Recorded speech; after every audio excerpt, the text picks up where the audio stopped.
So, magpe-prepare tayo ngayon ng pang-lunch bukas for Christmas. So, ayan ang gagawin ko ay lamb shank. So, ayan. So, prepare natin. So, lalagyan ko lang ng salt and pepper tapos ipa-fry and then bake. Because I'm a chef. Next. Joke. Ibisita tayo sa Christmas. Hello, Sherlock. You're not allowed coming inside. Stay there. So, ayan, babysit kami ng dog sit pala ng 2 days. May-ari ay pupunta mag-holiday somewhere on the beach. So, ayan. Okay, tuloy natin yung ginagawa ko. So, ito nilalagyan ko siya ng asin. Asin lang. Tapos, ipa-fry muna natin mamaya. Tapos, ibe-bake. Hirap mag-video, tapos magluluto.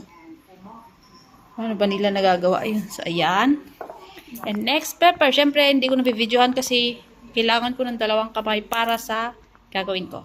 So, ayan, bina-brown na natin ang lamb shank. Ayan, naka-fried na siya. So, yung ano na lang, ingredients niya, tapos, yun, ilalagay natin.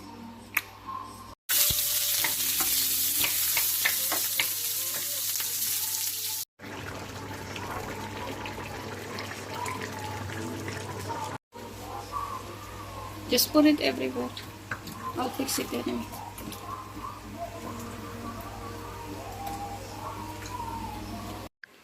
Just the finished product.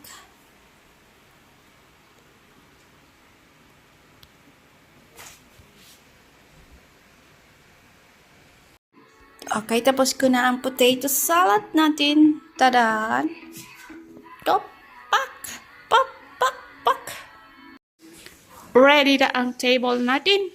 Naks! Wala pa yung pang salad, wala pa yung pang dessert plate dyan. So, bahala na yan. Platter ni Mr. Naks.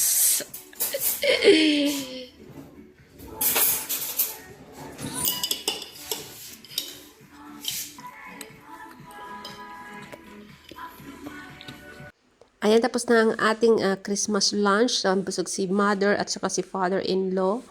At ayan, rest na tayo and Merry Christmas. Bye! The end!